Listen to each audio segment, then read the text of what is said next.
Podcast பண்ணுறோம். And number of episodes எதுவும் idea இருக்காது. ஷூட்டிங் ஸ்பாட்டில் எப்பவுமே வந்துட்டு நினைக்கிற விஷயம் நினைக்கிற மாதிரி நடக்கிறதுக்கு சான்சஸ் இல்லை. எனக்கு ப்ராம்ப்ட் பண்ண அத்தனை பேரும் என்னுடைய தெய்வங்கள். அவங்கள நம்பி தான் நான் இருக்கேன். இப்போ நான் இன்னைக்கு வெளியே போகிறேன், ஒரு 4 பேர் என்னை பார்த்து நீங்கள் அகிலா தானே உங்கள் லக்ஷ்மி சீரியலை நாங்கள் பார்த்துருக்கோம் அப்படின்னு ஒரு 4 பேர் என்னை பார்த்து வந்து கண்டுபிடிச்சி பேசுகிறாங்கன்னா, ஹாய் எப்படி இருக்கீங்க, வணக்கம். ஹலோ நல்லா இருக்கேன். மிமிக்ரில பண்ண நார்மல் வாய்ஸ்ல பேசுங்க ப்ளீஸ். என்ன மிமிக்ரி இல்லை, என் வாய்ஸ் தான் இது. உங்க வாய்ஸ் தான் இது. சூப்பர்.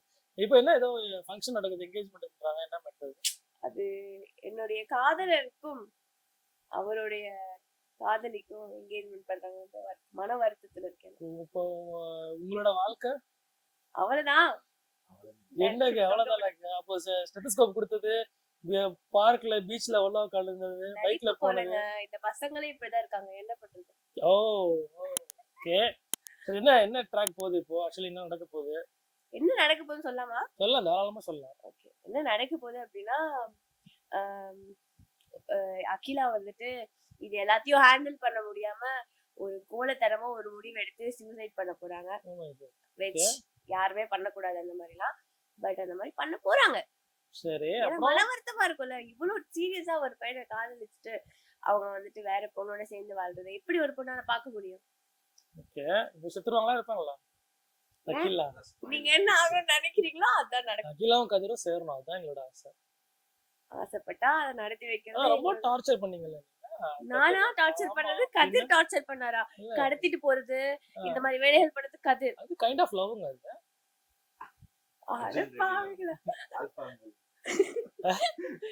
இதெல்லாம் நான் நீங்க வந்துட்டு ப்ரோமோட் பண்ண கூடாது.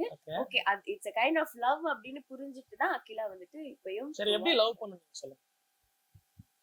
எனக்கு கதிர் அகிலாவே எடுத்துக்கோங்க. கதிர் அகிலாவை எப்படி லவ் பண்ணுவீங்க? கதிர் அகிலா எப்படி லவ் பண்ணணுமா? கதிர் அகிலாவும் அகிலா கதிராவும் எப்படி லவ் பண்ணணும்? நார்மலா எனக்கு தெரிஞ்ச லவ்னாலே அன்கண்டிஷனலா இருக்கணும் அப்படின்னு நினைக்கிறேன். அண்டர்ஸ்டாண்டிங் நிறைய இருக்கணும். அதுதானே கடத்திட்டு போய் பண்ணது அன்கண்டிஷனல். கதையே கேட்காதீங்க. சரி, இப்போ கடத்திட்டு போகாம இருந்தா, இப்போ எக்ஸாம் போற ஒரு பிள்ளைய கடத்திட்டு போய் கடத்தி வச்சு போக கூடாதுன்னு சொல்லி லவ் காமிச்சது தப்புன்னு சொல்லிட்டீங்க. அப்ப எப்படி பண்ணிருக்கணும்னு சொல்லுங்க.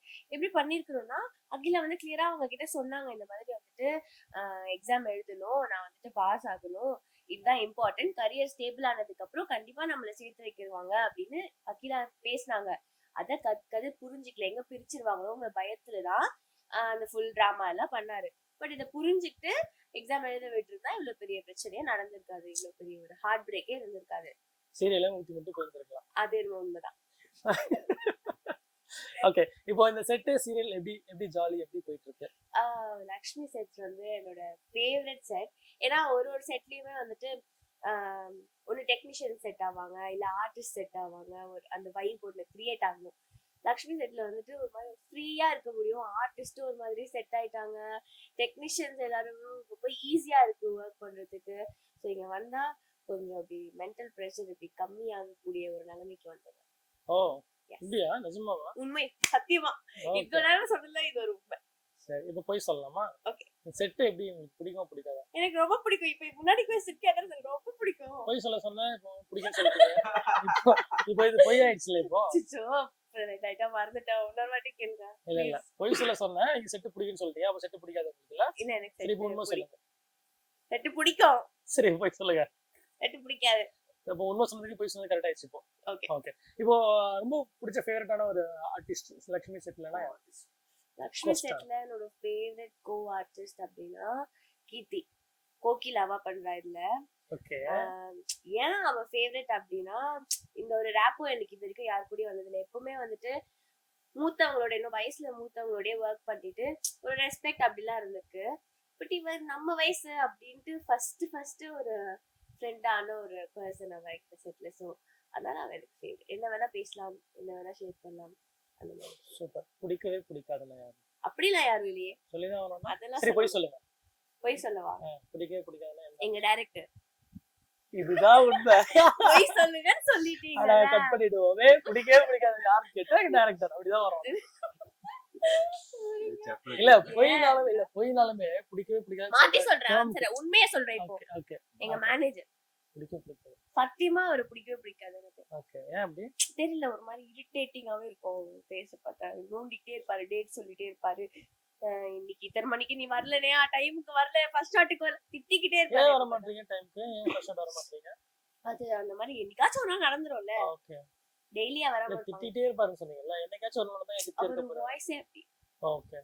நீங்க நீங்க யார்கிட்ட வேணா போய் முத்து சார் உங்க ஃபேவரட்டான்னு கேளுங்க, ஆமான்னு சொன்னா நான் மொட்டை அடிச்சுக்கிறேன். இந்தியா மேடம் சொன்னாங்க. பொய் சொல்லுங்கன்னு சொல்லி கேட்டிருப்பீங்க.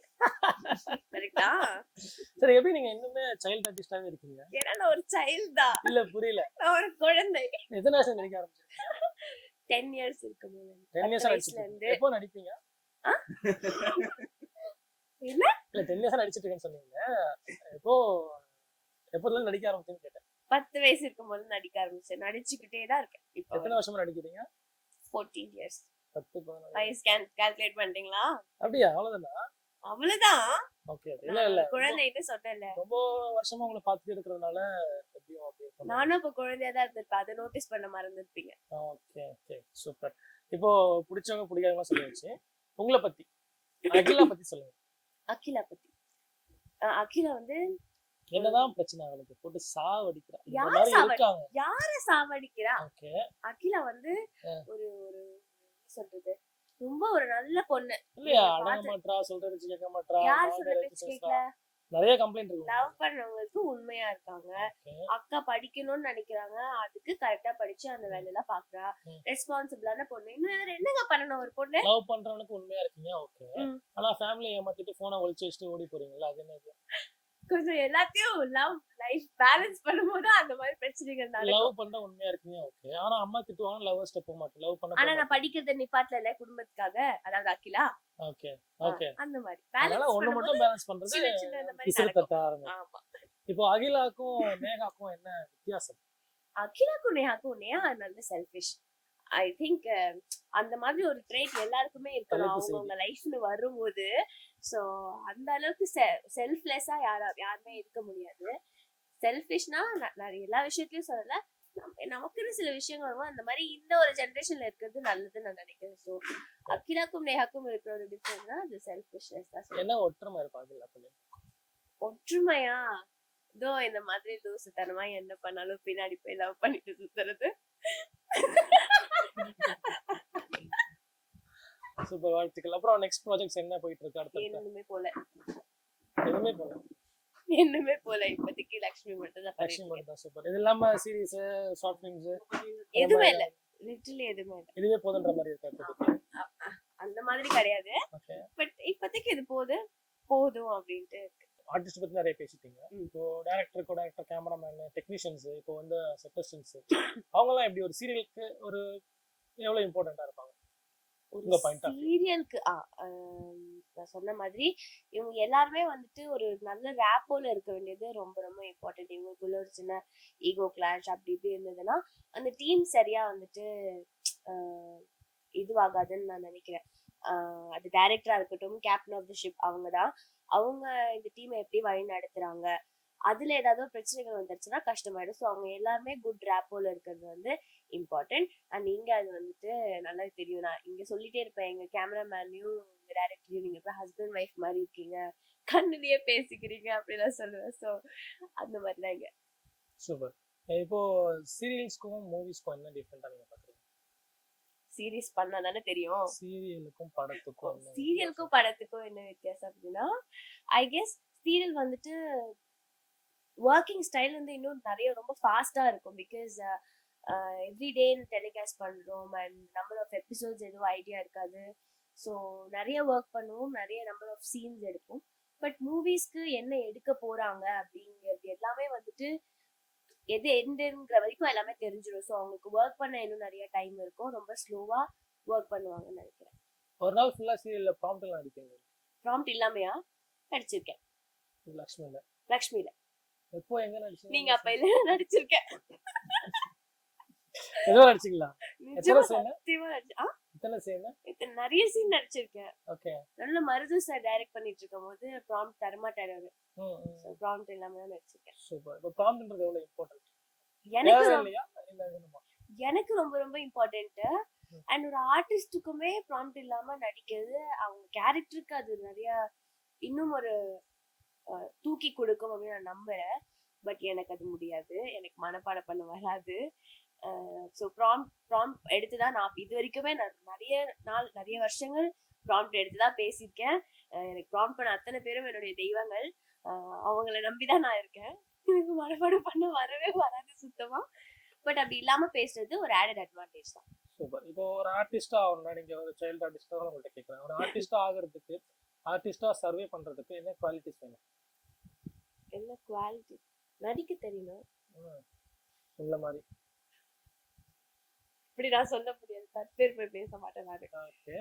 அண்ட் எனக்கு தெரிஞ்சு கொஞ்சம் லெவல் ஆஃப் டாலரன்ஸ் இருக்கணும். பிகாஸ் ஷூட்டிங் ஸ்பாட்ல எப்பவுமே வந்துட்டு நினைக்கிற விஷயம் நினைக்கிற மாதிரி நடக்கிறதுக்கு சான்சஸ் இல்லை.